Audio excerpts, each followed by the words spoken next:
Hi అండి. అందరికీ నమస్కారం. Welcome to my channel. ఈ వీడియోలో ఏపీ ప్రభుత్వ ఉద్యోగులకు సంబంధించి అతి ముఖ్యమైన సర్వీస్ రూల్స్ ఇవే. దీనికి సంబంధించిన పూర్తి వివరాలైతే వీడియోలో తెలుసుకుందాము. వీడియోని ఎక్కడే గాని స్కిప్ చేయకుండా ఎండ్ వరకు చూస్తే అప్పుడే ఇన్ఫర్మేషన్ పూర్తిగా అర్థమవుతుంది.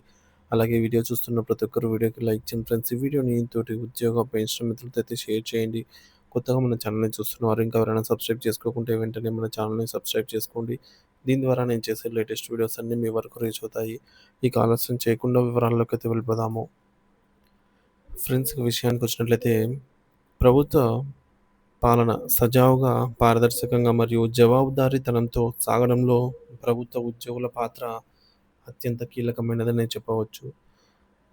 ప్రజలకు మెరుగైన సేవలు అందించడానికి, ప్రభుత్వ ప్రతిష్టను నిలబెట్టడానికి ఉద్యోగుల క్రమశిక్షణ, నిజాయితీ, నిబద్ధత ఎంతో అవసరము. ఉద్యోగులు తమ విధి నిర్వహణలో నిర్దేశిత సేవా నిబంధనలను ఉల్లంఘించినప్పుడు, దుష్ప్రవర్తనకు పాల్పడినప్పుడు లేదా అవినీతికి పాల్పడినప్పుడు వారిపై క్రమశిక్షణ చర్యలు తీసుకోవడం పరిపాలనలో భాగం. ఈ చర్యల ప్రధాన ఉద్దేశ్యం శిక్షించడం మాత్రమే కాదు, వ్యవస్థలో క్రమశిక్షణను కాపాడటం మరియు భవిష్యత్తులో ఇటువంటి పొరపాట్లు పునరావృతం కాకుండా చూడటము. చట్టపరమైన ఆధారం ఆంధ్రప్రదేశ్ ప్రభుత్వ ఉద్యోగులపై క్రమశిక్షణ చర్యలను ప్రధానంగా ఆంధ్రప్రదేశ్ సివిల్ సర్వీసెస్ నిబంధనలు 1991 ప్రకారంగా తీసుకుంటారు. సో, వీటినే క్లుప్తంగా CCA classification control and appeal అంటారు. సో, సీసీఏ నిబంధనలు అంటాము. ఈ నిబంధనలు ఉద్యోగులపై చర్యలు తీసుకునే విధానాన్ని, వారి హక్కులను మరియు అప్పీల్ చేసుకునే అవకాశాలను స్పష్టంగా నిర్దేశిస్తాయి. శిక్షల రకాలు టైప్ ఆఫ్ పెనాల్టీస్. సీసీఏ నిబంధనల ప్రకారంగా ఉద్యోగులపై విధించే శిక్షలను 2 ప్రధాన వర్గాలుగా విభజించారు. అవి ఏంటంటే మైనర్ పెనాల్టీలు, చిన్న శిక్షలనమాట. ఇవి తక్కువ తీవ్రత కలిగిన తప్పిదాలకు విధిస్తారు. అంటే మందలింపు, ఉద్యోగి చేసిన తప్పును అధికారికంగా రికార్డులో నమోదు చేస్తూ హెచ్చరించడము, అలాగే నిర్ణీత కాలం పాటు పదోన్నతి నిలిపివేయడము, అలాగే 1 లేదా అంతకంటే ఎక్కువ సంవత్సరాల పాటు ఉద్యోగికి రాబోయే పదోన్నతిని ఆపడము, ఇంక్రిమెంట్‌లు నిలిపివేయడం అంటే భవిష్యత్తు ఇంక్రిమెంట్‌లపై ప్రభావం చూపకుండా కేవలం నిర్దిష్ట కాలానికి ఇంక్రిమెంట్‌ని నిలిపివేస్తారు. ఆ తర్వాత యథావిధిగా ఇంక్రిమెంట్‌లు కొనసాగుతాయి. భవిష్యత్ ఇంక్రిమెంట్‌లపై ప్రభావం చూపుతూ అంటే ఇది తీవ్రమైనది. నిలిపివేసిన ఇంక్రిమెంట్‌లు ఉద్యోగ సర్వీస్ మొత్తంలో జీతం మరియు పెన్షన్‌పై శాశ్వత ప్రభావం కూడా చూపుతాయి. ఇక ఆర్థిక నష్టాన్ని రాబట్టడము. ఉద్యోగి నిర్లక్ష్యం లేదా ఉద్దేశపూర్వక చర్యల వల్ల ప్రభుత్వానికి ఏదైనా ఆర్థిక నష్టం వాటిల్లితే, ఆ మొత్తాన్ని అతని జీతం లేదా ఇతర చెల్లింపుల నుండి రికవరీ చేయటం. ఇవి చిన్న శిక్షల కిందకైతే వస్తాయన్నమాట. సో, మైనర్ శిక్షలు. ఇక మైనర్ పెనాల్టీ. ఇప్పుడు మేజర్ పెనాల్టీలంటే ఏంటో తెలుసుకుందాము. పెద్ద శిక్షలు. ఇవి తీవ్రమైన ఆరోపణలు రుజువైనప్పుడు విధిస్తారు. తక్కువ స్థాయి పోస్టుకు, గ్రేడ్‌కు లేదా సర్వీస్‌కు సంబంధించినవన్నమాట. ఉద్యోగిని ప్రస్తుతం ఉన్న హోదా నుండి కింది స్థాయి పోస్టుకు లేదా జీతపు స్కేలు తగ్గించడము. తర్వాత నిర్బంధ పదవీ విరమణ. ఉద్యోగి సర్వీసు పూర్తి కాకముందే ప్రజా ప్రయోజనాల దృష్ట్యా అతనిని బలవంతంగా పదవీ విరమణ చేయించడం. అతనికి పదవీ విరమణ ప్రయోజనాలు అందుతాయి. ఇకపోతే ఉద్యోగం నుంచి తొలగింపు. ఇది చాలా తీవ్రమైన శిక్ష. ఉద్యోగం నుంచి శాశ్వతంగా తొలగిస్తారు. అయితే భవిష్యత్తులో ఇతర ప్రభుత్వ ఉద్యోగులకు దరఖాస్తు చేసుకోవడానికి అర్హత అనేది ఉండదు. ఇక ఉద్యోగం నుంచి డిస్మిస్. ఇది అత్యంత కఠినమైన శిక్ష. ఈ శిక్షకు గురైన వ్యక్తికి భవిష్యత్తులో ఎలాంటి ప్రభుత్వ ఉద్యోగులకు అనర్హుడవుతారనమాట. అంటే అర్హత ఉండదు. ఇక క్రమశిక్షణ చర్యలు ఎప్పుడు ప్రారంభమైనట్లు అంటే కేవలం ఫిర్యాదు వచ్చినంత మాత్రాన లేదా ఆరోపణ ఉన్నంత మాత్రాన క్రమశిక్షణ చర్యలు పెండింగ్‌లో ఉన్నట్లు కాదు.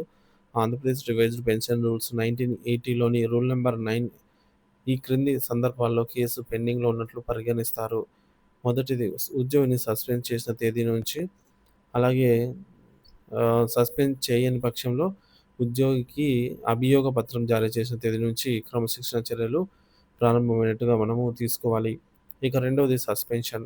ఎప్పుడు చేస్తారంటే ఉద్యోగిపై తీవ్రమైన ఆరోపణలు ఉండి, అతను విధి నిర్వహణలో కొనసాగితే, సాక్ష్యాలను తారుమారు చేసే విచారణను ప్రభావితం చేసే అవకాశం ఉందని క్రమశిక్షణ అధికారి భావించినప్పుడు సస్పెండ్ చేయవచ్చు.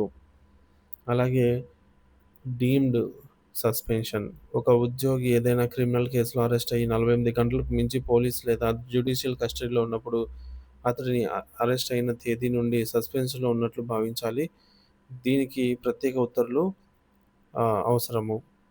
జీవన భృతి సస్పెన్షన్ కాలంలో ఉద్యోగికి నిబంధనల ప్రకారంగా జీవన భృతి చెల్లిస్తారు. అభియోగ పత్రం జారీ చేయడం. ఇది క్రమశిక్షణ చర్యలలో అత్యంత కీలకమైనది. ప్రాథమికమైన దశ. ఛార్జ్ మెమో పకడ్బందీగా లేకపోతే మొత్తం విచారణ ప్రక్రియ నీరు గారిపోయే ప్రమాదం ఉంది. న్యాయస్థానంలో కేసు నిలబడకపోవచ్చు. సో, ఎవరు జారీ చేయాలి అంటే ఛార్జ్ మెమోని ఉద్యోగికి సంబంధించి క్రమశిక్షణ అధికారి మాత్రమే ఛార్జ్ మెమోని జారీ చేయాలి. సాధారణంగా నియామక అధికారి క్రమశిక్షణ అధికారిగా ఉంటారు. లేదా ఛార్జ్ మెమో ఫార్మాట్ మరియు అనుబంధ సంబంధాలు. నిర్దేశిత ఫార్మాట్ ఛార్జ్ మెమో ఉండాలి. దీనిలో ప్రధానంగా ఒక కవరింగ్ లెటర్ మరియు 3 అనుబంధ యానెక్సరీలు అయితే ఉంటాయి. సో, ఈ మేరకు యానెక్సరీ 1 statement of article of charge. ఇది ఛార్జ్ మెమోకు ఆయువుపట్టు. ఉద్యోగిపై మోపిన ప్రతి అభియోగాన్ని విడివిడిగా స్పష్టంగా నిర్దిష్టంగా అయితే పేర్కొనాల్సి ఉంటుంది. ఇక్కడ స్క్రీన్ పైన అయితే చూడొచ్చు. ఈ విధంగా సరైన ఉదాహరణ ద్వారా అయితే ఈ విధంగా పేర్కొనాల్సి ఉంటుంది. ఇక రెండవది అనెక్సరీ 2. సో, అనెక్సరీ 1లో ప్రతి అభియోగానికి ఆధారమైన వాస్తవాలను, సంఘటనలను, ప్రాథమిక విచారణ నివేదిక, ఆడిట్ రిపోర్ట్ వంటి వివరాలను ఇక్కడైతే పొందుపరచాల్సి ఉంటుంది. ఇక అనెక్సరీ 2, 3 అభియోగాలను నిరూపించడానికి క్రమశిక్షణ అధికారి ఏ ఏ పత్రాలపై ఆధారాలతో ఆధారపడుతున్నాడో ఆ యొక్క పత్రాల జాబితాను ఇక్కడ ఇవ్వాలి. ఆ పత్రాలను పరిశీలించే హక్కు ఉద్యోగికి అయితే ఉంటుంది. ఇక యానెక్సరీ 4 అభియోగాలను నిరూపించుకోవడానికి ఎవరెవరు సాక్షులుగా విచారించాలనుకుంటున్నారో వారి పేర్లు, హోదా, జాబితా ఇక్కడ పేర్కొనాలి. ఇది ఉద్యోగి తన వాదనను సిద్ధం చేసుకోవడానికి సహాయపడుతుంది. ఇక నాలుగవది ఛార్జ్ మెమో అనంతరం జరిగే ప్రక్రియ. లిఖిత పూర్వక సంజాయిషీ written statement of defence. Charge memo అందుకున్న ఉద్యోగి నిర్దేశిత గడువులో అంటే సాధారణంగా 10-15 రోజుల్లో తన వాదనను లిఖితపూర్వకంగా క్రమశిక్షణ అధికారికి సమర్పించాలి. తదుపరి చర్య. ఉద్యోగి ఇచ్చిన సంజాయిషీ సంతృప్తిగా ఉంటే క్రమశిక్షణ అధికారి కేసును మూసివేస్తూ ఉత్తర్వులు జారీ చేస్తారు. స సంజాయిషీ పత్రం లో సంతృప్తిగా లేకపోతే పూర్తి స్థాయి విచారణ కోసం ఒక విచారణ అధికారిని, ఎంక్వైరీ ఆఫీసర్ మరియు ప్రభుత్వ పక్షాన వాదనలు వినిపించడానికి ఒక సమర్పణ అధికారి, ప్రొసీడింగ్స్ ఆఫీసర్‌ని నియమిస్తారు. ఇక ఐదవది విచారణ మరియు తుది ఉత్తర్వులు.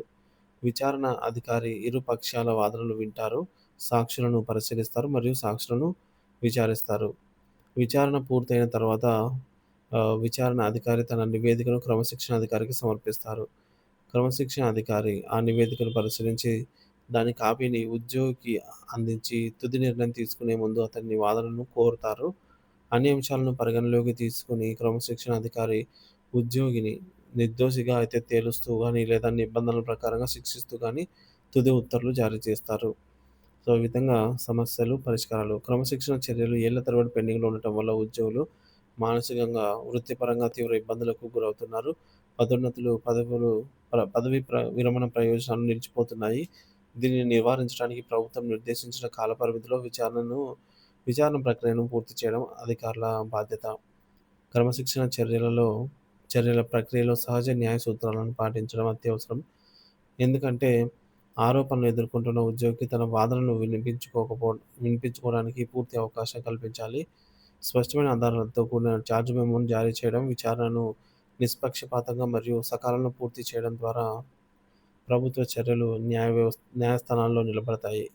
అదే సమయంలో తమ హక్కులు మరియు విచారణ ప్రక్రియపై ఉద్యోగులు సరైన అవగాహన ఉండటం వల్ల వారు అనవసరమైన జాప్యం మరియు ఇబ్బందుల నుండి తమను తాము కాపాడుకోగలుగుతారు.